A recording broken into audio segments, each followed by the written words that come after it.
Hello guys, last class में हमने aromatic compounds के बारे में देखा था। ठीक है ना। हमने देखा था एरोमेटिक कंपाउंड्स किस तरह के होते हैं और हमने हकल्स रूल फॉर एरोमेटिसिटी ये चीज़ भी देखी थी। ठीक है, तो ये चीज़ को थोड़ा सा रिवाइज कर लेते, ये इंपॉर्टेंट है।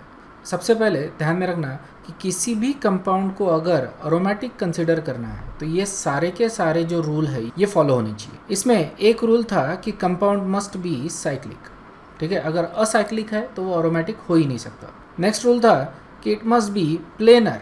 राइट, साइक्लिक भी होना चाहिए और प्लेनर भी होना चाहिए। अगर नॉन प्लेनर है तो ये कंपाउंड एरोमेटिक नहीं हो सकता। सारे के सारे जो एटम्स है उस मॉलिक्यूल में ये एक ही प्लेन में होनी चाहिए, एक भी एटम प्लेन के अंदर या बाहर नहीं होना चाहिए। अंडरस्टूड है। नेक्स्ट, मॉलिक्यूल जो है वो फुल्ली कॉन्जुगेटेड होना चाहिए। ये बहुत इंपॉर्टेंट रूल है कि हमको मॉलिक्यूल देख के बताते आना चाहिए कि ये मॉलिक्यूल फुल्ली कॉन्जुगेटेड है या नहीं है। इसका मतलब ये है कि हर मॉलिक्यूल में p ऑर्बिटल होना ही चाहिए। Alright, there should be at least. Next चीज़ और सबसे इंपॉर्टेंट और लास्ट रूल जो होता है वो ये कि मॉलिक्यूल मस्ट है 4n+2 पाई इलेक्ट्रॉन। अगर 4n+2 पाई इलेक्ट्रॉन्स अगर नहीं है तो ये मॉलिक्यूल एरोमेटिक नहीं हो सकता। अब n मैंने तुमको बताया था कि n is a integer, n की वैल्यू कोई भी हो सकती है, 1 0 से लेके इन्फिनिटी तक। तो अगर मैं वैल्यू सब्सटीट्यूट करता हूँ इस इक्वेशन में तो सबसे छोटी वैल्यू जो मेरे को मिलती है वो है 2। मतलब ऐसा मॉलिक्यूल जिसके अंदर अगर 2 पाई इलेक्ट्रॉन्स है तो ये मॉलिक्यूल एरोमेटिक कंसीडर किया जाएगा, प्रोवाइडेड पहले 3 वाले कंडीशंस सेटिस्फाई होनी चाहिए। अगर मैं n में एक वैल्यू डालता हूँ 1, n इज इक्वल टू 1 अगर इंसर्ट करता हूँ तो मेरे को मिलता है 6 pi electron, which is something like a benzene. मैंने एग्जाम्पल दिया था, अगर बेंजीन लेते अपन तो बेंजीन में 6 पाई इलेक्ट्रॉन है। This is a planar molecule, it is a cyclic, it is fully conjugated and also because it has 6 pi electron it is considered to be a aromatic compound. If I put n is equal to 2 then I get 10 pi electrons. Okay, 10 pi electrons if n is equal to 2. तो हमने इसमें जो example देखा था that was that naphthalene molecule, if you remember that. Okay, हमने naphthalene molecule देखा था जिसमें 10 पाई इलेक्ट्रॉन है, fully conjugated, cyclic, in fact bicyclic, planar, everything satisfied. तो ये रूल्स हमको बताते हैं कि किस मॉलिक्यूल को एरोमेटिक कंसिडर किया जाना चाहिए। रिव्यू क्वेश्चन है हकल्स रूल के ऊपर। तो सबसे पहले वीडियो को पॉज करो, क्वेश्चन को ठीक से पढ़ो और करेक्ट आंसर करो। इसके बाद मैं इसका आंसर बताने वाला हूँ। ठीक है, अब इसका आंसर। ऑलराइट, क्वेश्चन है which statement regarding Huckel's rule is false. Alright, so सबसे पहला ए ऑप्शन दिया है हमको कि there must be 4n+2 pi electron. That is correct, ये होना ही चाहिए। Alright, it must be planar and it must be cyclic, ये दोनों सही है। अब ऑटोमेटिकली फोर्थ चॉइस जो है वो इनकरेक्ट हो जाता है। तो देखते हैं वो क्या है। Each of the pi electrons must be associated with conjugated double bond. क्या ये ज़रूरी है कि हर पाई इलेक्ट्रॉन में कॉन्जुगेटेड डबल बॉन्ड ही होने चाहिए? नहीं ना। इसके पहले हमने साइक्लोप्रोपेनिल कैटायन देखा था, तो यहाँ पे पाई इलेक्ट्रॉन नहीं है, कॉन्जुगेटेड डबल बॉन्ड नहीं है। ठीक है ना। तो ज़रूरी नहीं कि हर कार्बन के ऊपर हम लोग जब लुईस स्ट्रक्चर ड्रॉ करते थे उसके ऊपर कॉन्जुगेटेड डबल बॉन्ड आए, ये ज़रूरी नहीं है। राइट, तो हमने साइक्लोपेंटाडाइनिल अनायन भी देखा था, साइक्लोहेप्टाट्राइनिल कैटायन भी देखा था, जिनमें हर कार्बन के ऊपर कॉन्जुगेटेड डबल बॉन्ड नहीं है। राइट, कहीं पे पॉजिटिव या नेगेटिव चार्ज आ रहे हैं और इसके रेजोनेंस स्ट्रक्चर में उनके ऊपर पाई इलेक्ट्रॉन्स दिखा सकते हैं। ऑलराइट, तो ये इसका करेक्ट आंसर है। ओके, तो अभी हम लोग जो देख रहे हैं वो है Huckel's rule for anti aromatic compounds. Alright, anti aromatic compounds के लिए क्या रूल्स है। बेसिकली हकल्स के एरोमेटिक कंपाउंड्स के लिए 4 रूल थे। ठीक है, उसमें से पहला था, if you remember, it must be cyclic. Okay, मैं जस्ट क्विकली इसको लिख लेता हूँ, साइक्लिक। दूसरा था इट मस्ट बी प्लेनर। तीसरा था इट मस्ट बी कॉन्जुगेटेड। ठीक है, फुल्ली कॉन्जुगेटेड। ठीक है, और फोर्थ था कि it must have 4n+2 pi electron. Anti aromatic compounds में ये सारे रूल्स वैलिड होते हैं except the last rule. Alright, मतलब कि एंटी एरोमेटिक कंपाउंड्स में 4n+2 पाई की जगह सिर्फ 4n इलेक्ट्रॉन्स रहेंगे। तो अगर 4n इलेक्ट्रॉन्स है और ये तीनों रूल्स वैलिड है साइक्लिक है, प्लेनर है, कॉन्जुगेटेड है और फॉरेन इलेक्ट्रॉन्स है, तो इस तरह के कंपाउंड को हम बोलते हैं एंटी एरोमेटिक कंपाउंड। और एंटी एरोमेटिक कंपाउंड जो होता है वो अनस्टेबल होता है, बहुत ज़्यादा अनस्टेबल होता है, it does not exist. So remember, 4 में से 3 रूल जो है एज इट इज़ है, ठीक है। सिर्फ एक रूल हमने चेंज कर दिया, instead of 4n + 2 pi electron we are saying कि अगर 4n इलेक्ट्रॉन्स है तो कंपाउंड बिकम्स एंटी एरोमेटिक, और 4n + 2 पाई इलेक्ट्रॉन्स है तो इट बिकम्स एरोमेटिक। अंडरस्टूड है? देखो एग्जांपल्स इसके, अगर मान लो साइक्लोप्रोपेनिल अनायन अगर है, तो हमने कैटायन के बारे में देखा, साइक्लोप्रोपेनिल कैटायन। कैटायन की जगह अगर अनायन आ जाता है, ये वाला कंपाउंड, तो इट बिकम्स एंटी एरोमेटिक, ठीक है। देखो इसमें कितने इलेक्ट्रॉन्स है, पाई के 2 और ये 2, तो इसमें total 4 pi electron, 4 pi electron, इसमें n की वैल्यू हो जाएगी 1। तो ये सबसे छोटा एंटी एरोमेटिक कंपाउंड है, ध्यान में रखना। उसके बाद cyclobutadiene looks like a very nice compound, है ना, इसमें कोई लगता नहीं कि शुडंट एग्जिस्ट, इजंट इट, लेकिन ये एग्जिस्ट नहीं करता। Cyclobutadiene is a anti aromatic compound, इसमें भी 4 पाई इलेक्ट्रॉन्स आ रहे हैं। साइक्लोपेंटाडाइनिल कैटायन, इसमें भी 4 पाई इलेक्ट्रॉन्स है, this is also anti aromatic compound. तो ये जो तीनों कंपाउंड्स है, ये तीनों एंटी एरोमेटिक कंपाउंड्स है और ये एग्जिस्ट नहीं करते, ध्यान में रखना। These are very unstable and they do not exist, anti aromatic compounds. Alright, cyclopropenyl cation exist करता है, अनायन एग्जिस्ट नहीं करता। Cation is aromatic, anion is anti aromatic. Cyclobutadiene does not exist.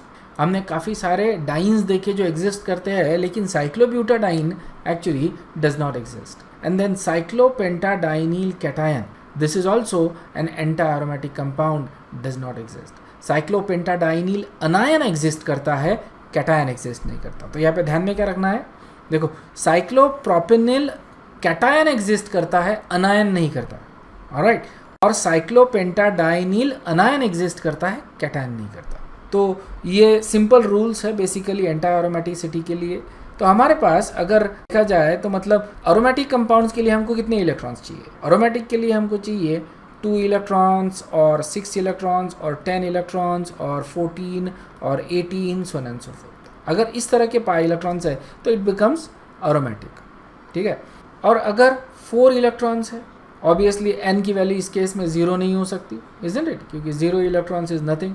So 4 electrons है या 8 electrons है या 12 electrons है या 16 इलेक्ट्रॉन्स है या 20 इलेक्ट्रॉन्स है, सो एंड सो फोर्थ, तो ये कंपाउंड्स कैसे हो जाएंगे, एंटी एरोमेटिक। अंडरस्टूड है? कुछ और एग्जांपल्स देखो इसमें एंटी एरोमेटिसिटी के लिए, ओके।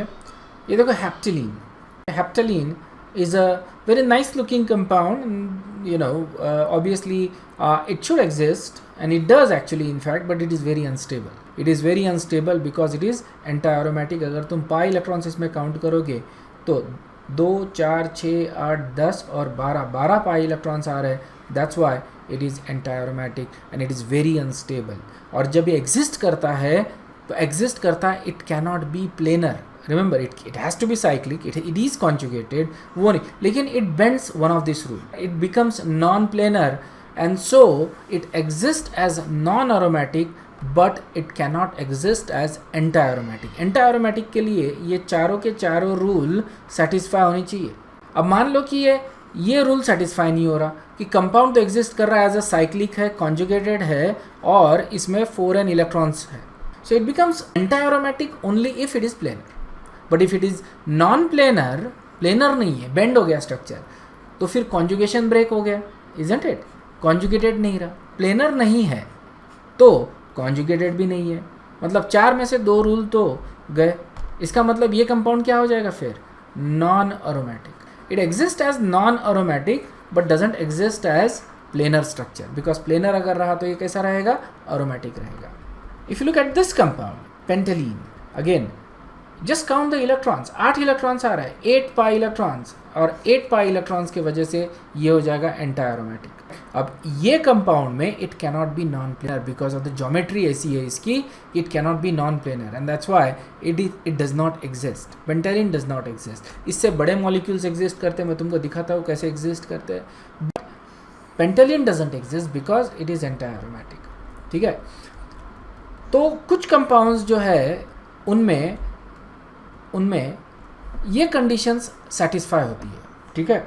4n इलेक्ट्रॉन्स भी है, साइक्लिक भी है, कॉन्जुगेटेड भी है, लेकिन प्लेनर नहीं है, पूरी तरह से प्लेनर नहीं है, इसकी वजह से फुल्ली कॉन्जुगेटेड नहीं रहेगा, and so the structure would exist as non aromatic, और यही हमारा नेक्स्ट रूल है। Okay, so non aromatic compounds के लिए हमारे को क्या चाहिए? नॉन एरोमेटिक कंपाउंड्स के लिए, तो नॉन एरोमेटिक कंपाउंड्स के लिए हमको चाहिए it should not be planar. अगर ये नॉन प्लेनर हो जाता है इट बिकम्स नॉन एरोमेटिक, ठीक है। मतलब इस केस में फिर से it is cyclic, right, it is conjugated, it has 4n और 4n प्लस 2 पाई इलेक्ट्रॉन्स, ठीक है। तो या तो 4n इलेक्ट्रॉन्स है या तो 4n प्लस 2 पाई इलेक्ट्रॉन है, साइक्लिक है, कॉन्जुगेटेड भी है, लेकिन अगर नॉन प्लेनर है तो it becomes non aromatic. Understood है? बड़ा सटल डिस्टिंक्शन है एरोमेटिक, नॉन एरोमेटिक और एंटी एरोमेटिक कंपाउंड्स में। एरोमेटिक में चारों रूल फॉलो होते हैं, और अगर 4n प्लस 2 पाई इलेक्ट्रॉन है तो it becomes aromatic. Anti aromatic में अगर 4n पाई इलेक्ट्रॉन्स है तो it becomes anti aromatic, alright. और अगर नॉन एरोमेटिक देखना है तो उसमें it has to be non planar. Understood है? ऑलराइट, तो यहाँ पे देखो साइक्लोऑक्टेट्राइन, अभी हमने साइक्लोब्यूटाडाइन देखा। Cyclobutadiene doesn't exist because it is anti aromatic, क्योंकि it cannot be non planar. Structure छोटा सा स्ट्रक्चर है, it cannot bend, isn't it? But साइक्लोऑक्टेट्राइन ये बड़ा स्ट्रक्चर है, ये बेंड हो सकता है। तो देखो अगर इसमें पाई इलेक्ट्रॉन काउंट करेंगे तो इसमें आएंगे 8 pi electron, isn't it? 8 pi electrons है इसके अंदर। तो इसका मतलब अगर ये स्ट्रक्चर प्लेनर होता तो it would become anti aromatic. तो ये स्ट्रक्चर क्या करता है? Just to exist, because anti aromatic रहा तो it wouldn't exist, just to exist it becomes non planar, it becomes non planar. Understood है? तो नॉन एरोमेटिक कंपाउंड्स कैसे होते हैं? नॉन प्लेनर होते हैं। अब ये स्ट्रक्चर देखो, okay, this is very similar to naphthalene. तो ये नैफ्थलीन का स्ट्रक्चर है, इजंट इट? और यहाँ पे ये 2 कार्बन्स कनेक्टेड है। अब ये स्ट्रक्चर सिर्फ डिफरेंस ये है नैफ्थलीन और इसमें कि ये जो कार्बन कार्बन लिंक है वो यहाँ पे नहीं है। मतलब इस कार्बन के ऊपर देयर इज़ अ हाइड्रोजन, और ये हाइड्रोजन यहाँ पे दिख रहे हैं तुमको। अब होता क्या है कि ये जो हाइड्रोजन है they are very close to each other, although this carbons are sp2 hybridized, लेकिन ये बहुत क्लोज है, एक दूसरे से टकराते हैं। इसका मतलब क्या हो जाएगा कि एक हाइड्रोजन ऊपर और दूसरा हाइड्रोजन नीचे, मतलब ये इस तरह का सिचुएशन बन जाएगा। इस तरह का रिंग है मान लो, तो इसमें ये जो हाइड्रोजन रहेंगे ये इस तरह से रहेंगे, तो ये प्लेनर रिंग हो गया। एक हाइड्रोजन ऊपर जाएगा, दूसरा हाइड्रोजन नीचे आएगा, और इसके वजह से ये स्ट्रक्चर कैसा हो गया अभी? Non planar, because of the presence of that outwarding hydrogen. तो यहाँ पे स्ट्रक्चरल ज्योमेट्री ऐसी है molecule, it cannot be planar, that's why it is non aromatic. Recall that this is cyclic, right? This is cyclic. At the same time, this is also cyclic. It has how many electrons? यहाँ पे देखो 10 पाई electrons है, 10 pi electrons, इसमें भी 10 पाई electrons है, ठीक है।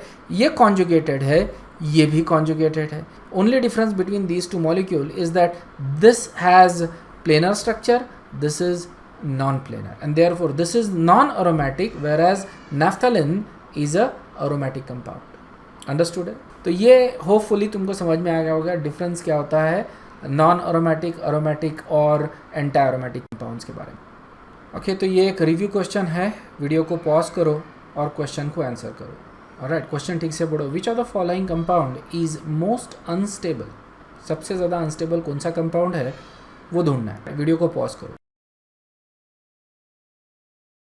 Okay, तो अब मैं इसका आंसर बताने जा रहा हूँ।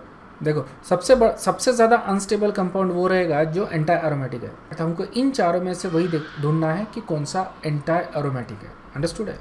तो ये सारे के सारे कंपाउंड्स अगर देखो तुम, तो they are all cyclic and they are all conjugated.